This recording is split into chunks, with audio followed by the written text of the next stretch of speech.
कोशिका से अंग तंत्र तक, ठीक ना। क्लास 8 चैप्टर 6 है विज्ञान का, ठीक ना। कोशिका से अंग तंत्र तक, इसमें सबसे पहले आपने मकान बनते हुए देखा होगा, देखा कोई? मकान किससे बनता है? ईंट से।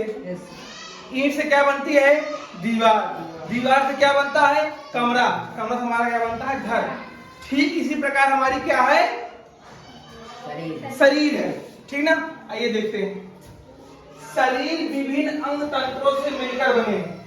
शरीर विभिन्न अंग तंत्रों से मिलकर, जैसे पाचन तंत्र, श्वसन तंत्र, कंकाल तंत्र आदि से मिलकर बनता है।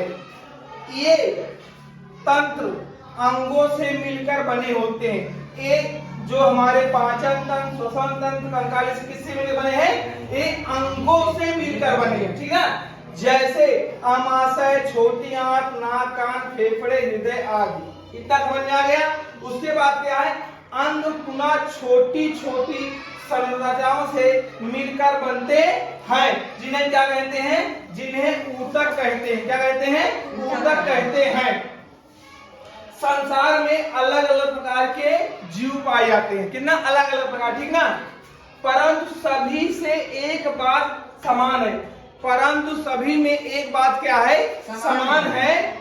सूक्ष्म इकाई से मिलकर बने होते हैं। कई सूक्ष्म इकाई से मिलकर बने होते हैं, जिन्हें क्या कहते हैं? जिन्हें हम कोशिका कहते हैं, ठीक ना। इतना समझ आ गया। चलिए हम ईंट की तुलना किससे कर सकते हैं? कोशिका से। ईंटों की समूह की तुलना ऊतक से, ठीक ना। दीवार की तुलना अंग से। कमरे की तुलना अंग तंत्र से। पूरे मकान की तुलना पूरे शरीर से कर सकते हैं, ठीक ना। चलिए हम पहला क्या पढ़ते हैं? कोशिका, ठीक ना।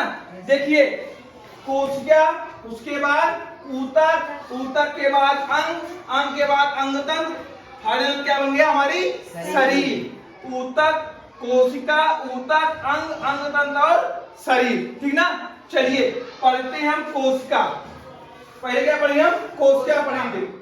शरीर की संरचनात्मक एवं कार्यात्मक इकाई है, ठीक ना। ये हमारा ऊतक, ठीक ना। ऊतक में क्या होता है? जीवों की संख्या अलग अलग होती है। जो ऊतक की संख्या होती है जीवों में अलग अलग होती है। जैसे अमीबा, पैरामीशियम, यूग्लिना आदि जीव एक कोश की होती है। इसमें क्या होता है? एक कोश क्या होता है, इसलिए इसे क्या कहते हैं? एक कोश की जीव कहते हैं। कैसे? एक जीव कोश, इसमें क्या होता है?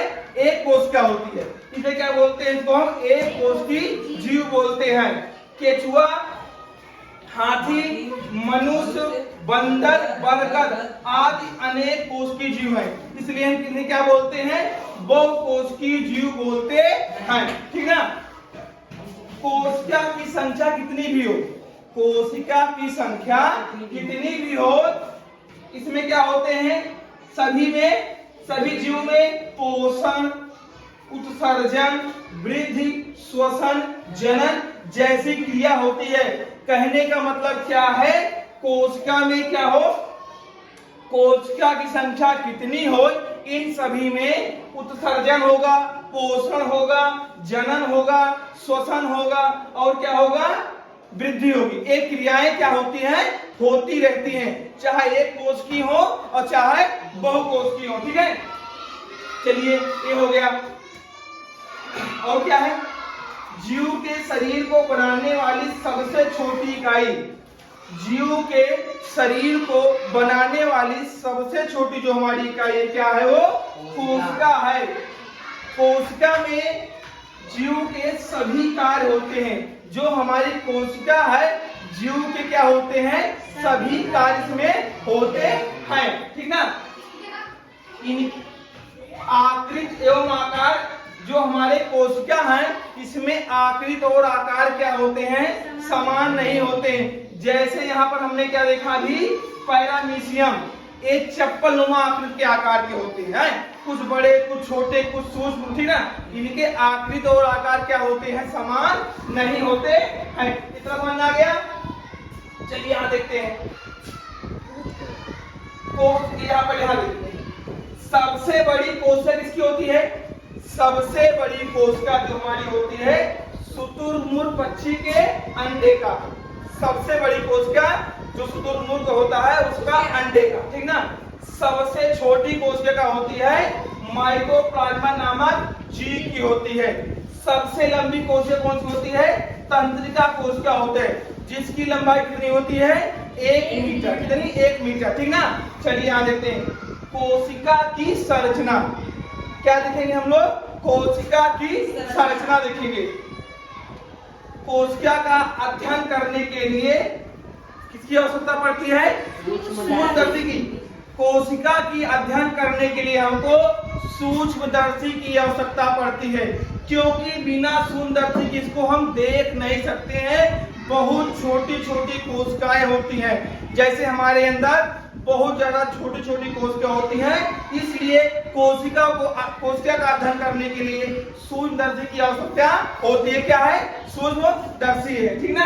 आगे देखिए, कोशिका का अध्ययन सर्वप्रथम किसने किया था? रॉबर्ट हुक ने किया था। कौन किया था? Robert Hooke. कब किए थे? 1665 ईस्वी में किए थे।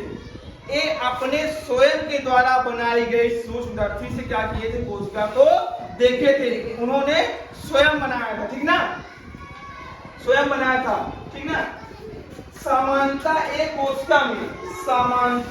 कोशिका में क्या होता है? एक कोशिका झिल्ली, केंद्रक एवं कोशिका द्रव्य नामक 3 भाग होते हैं। कितने भाग होते हैं? 3 भाग होते हैं। साथ ही कोशिका द्रव्य में छोटी छोटी संरचनाएं होती हैं, जिन्हें क्या कहते हैं? कोशिकांग कहते हैं। यहाँ पर देखिए हमारा पादप कोशिका बनाया गया। देखिए यहाँ पर क्या है? हरित लवक, कोशिका रिक्तिका, इसमें क्या भरा है? जल भरा है। माइटोकॉन्ड्रिया, कोशिका द्रव्य, कोशिका झिल्ली, केंद्रक, अंतर्द्रव्य जली और राइबोसोम, ये हमारी क्या है? पादप कोशिका है। इतना समझ आ गया ना। अब इधर देखिए सूक्ष्मदर्शी, इधर देखिए वीडियो, ये हमारा क्या है? स्लाइड है। ये हमारा क्या है? स्लाइड है। इस पर हम लोग क्या करें? 2-3 बूंद जल डालें। क्या? जल, पानी। ऐसे देखिए,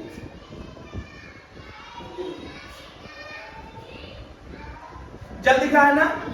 अब इस पर हम क्या करें? प्याज देखे हो ना, प्याज के ऊपर झिल्ली होती है, उसको निकाल कर इस पर रखिए, ठीक ना। किस पर? इस पर, स्लाइड पर इस पर रखते, ठीक ना। इसमें क्या होता है? अभिरंजक डालें। अगर डालने पर क्या हो जाए? अगर अभिरंजक डालने पर इस पर पानी ज्यादा हो जाए तो धुल दे। उसके बाद इसको ये स्लाइड में रखिए, ऐसे देखिए यहाँ पर, ये देखिए रख दिए, ठीक ना। अब इसको लगाएं, ठीक ना। अब इसको हम यहां से देखते हैं, ऐसे देखना मुझे ना। इसमें ऐसे हम देखेंगे तो इसमें क्या होगा? आयताकार क्या दिखाई देंगे हमें? जब हम देखेंगे अनेक आयताकार की आकृति दिखाई देगी। जब इनको स्लाइड में ऐसे देखेंगे तो हमको अनेक आयताकार की आकृति दिखाई देगी। वही हमारी क्या है? कोशिका है। इसको हम नग्न आंखों से नहीं देख सकते हैं। इसको देखने के लिए हमको दूरदर्शी का प्रयोग करना पड़ेगा, ठीक ना। स्लाइड हमारी, स्लाइड किसे बोलते हैं? इसे स्लाइड बोलते हैं, ठीक ना। अभी प्याज नहीं है, कल जब हम प्याज लाएंगे तो आपको इसको हम प्रैक्टिकल करके दिखाएंगे। जब आप यहाँ पर हम लगाएंगे प्याज का छिलका, जल डालेंगे, अभिरंजक डालेंगे, जब आप लोग यहाँ से आकर देखेंगे तो आप लोग को आयताकार आकृति दिखेगी। वही हमारी क्या है? कोशिका है, ठीक ना। समझ आ गया ना। इसको जान लीजिए, स्लाइड है जो हम लोग क्या, स्लाइड कांच की होती है। कोई भी चीजें, जैसे हम ब्लड, हमको क्या हो जाता है? डेंगू हो जाता है ना, हमारा ब्लड लिया जाता है ना, ब्लड ले आके प्रयोगशाला में ले आके यहीं से देखा जाता है। सेम स्लाइड होती है, सेम दूरदर्शी होती है, सेम स्लाइड होता है। इस पर खून डालेंगे, डाल के फिर चेक करते हैं। यही कंडीशन है, हमारा खून लेके जाते हैं। समझ में आ गया ना। कल यहाँ अभी तो किचन अपना बंद हो गया, पता नहीं प्याज है कि नहीं है। जब कल स्कूल आना तो हमें बताना। तो प्याज लाएंगे, फिर तुम लोग को दिखाएंगे। आप लोग यहाँ आके झांकेंगे ऐसे तो आप लोग को आयताकार आकृति दिखेगी, ठीक है। किसके माध्यम से? सूक्ष्मदर्शी के। कहने का मतलब क्या हुआ कि कोशिका का अध्ययन करने के लिए सूक्ष्मदर्शी की आवश्यकता पड़ती है।